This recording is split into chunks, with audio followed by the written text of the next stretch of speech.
So now COVID-19 evictions and foreclosures. So unfortunately, although the governor allowed evictions, but for anything that had to do with COVID, the Judicial Council has banned all evictions up until 3 months from when the stay-at-home order is lifted.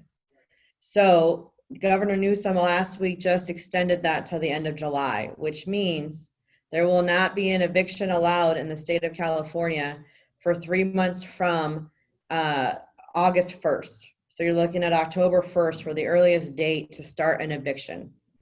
Now, that doesn't mean you can't serve your 60-day notices now. That doesn't mean you can't serve your 30-day notices and hope that these tenants move accordingly. But if they don't, you have to understand there is no court intervention for at least 4 months.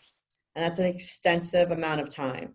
And we don't know. And all I can tell you is today the House just passed the HEROES Act, which might make it a federal law to extend the eviction moratorium for 12 months. So it's still unknown what's going on, and then whether or not the states are going to adopt it. It still has to go to the Senate. It still has to go to the president.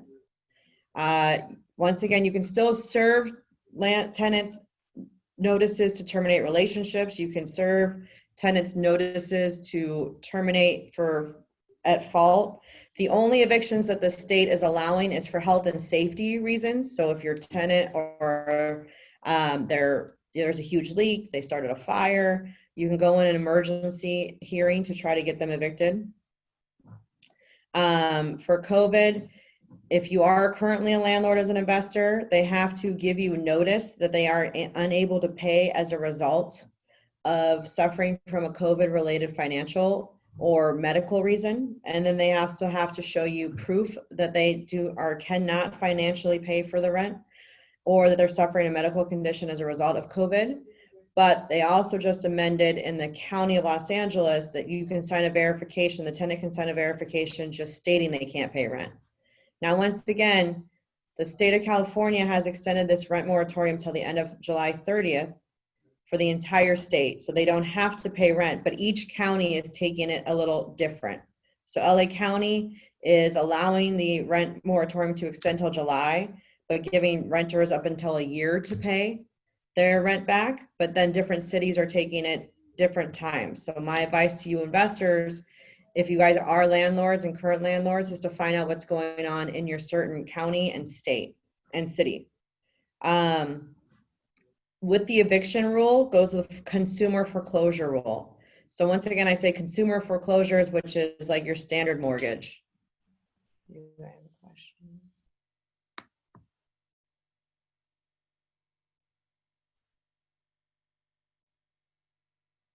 So TJ's asking me, if you negotiate a mitigated rent in the short term, do you waive your right to evict later? No, you do not waive your right, because it's, oh, you're asking, do you want me to answer this with the group?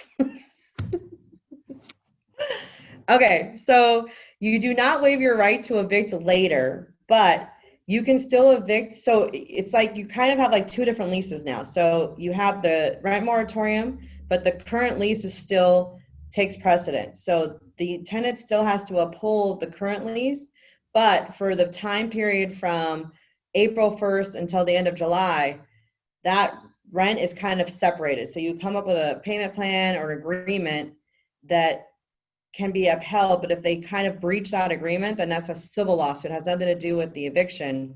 You can only evict on the presiding contract. So if they have a dog, they're not supposed to have a dog. They have more people in the house than authorized.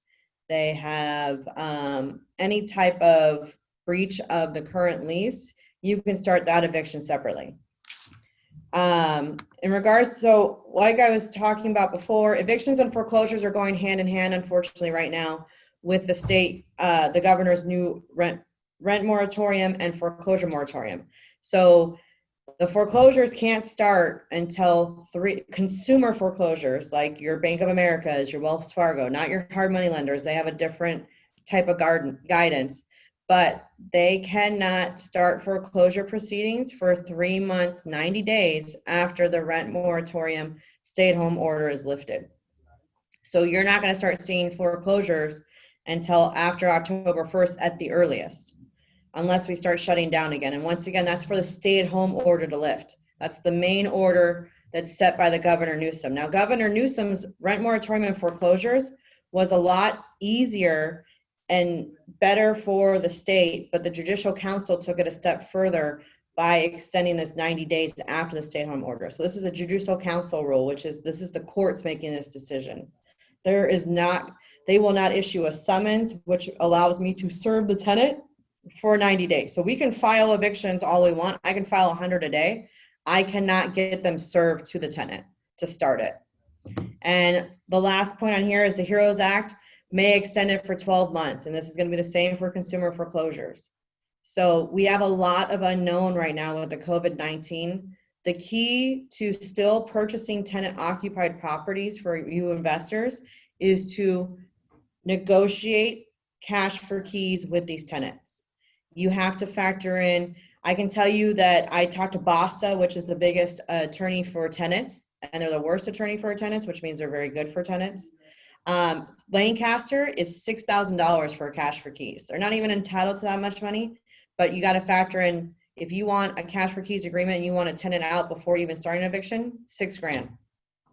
So these tenants, if you can build a rapport with them before and build a relationship with them before to try to see where their status is, and if you can give them cash, it'll work out and be for your benefit. And I would do that during escrow. These landlords, you have to remember, are definitely, you find them in a need to sell their property. They probably haven't received rent since April 1st. And there is no telling when these people are going to receive rent again until we can figure out what's going on with COVID, unfortunately.